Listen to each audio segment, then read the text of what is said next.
They sleep together.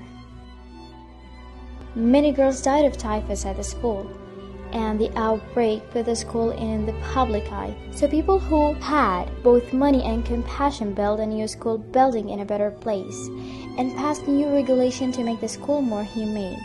After 8 years, Jane is finally a teacher. Miss Temple gets married and leaves the school. How do you know, my dear? I'm afraid you have had a tedious ride. Mrs. Freckles, I suppose. Yes, you are right. I like the house very much.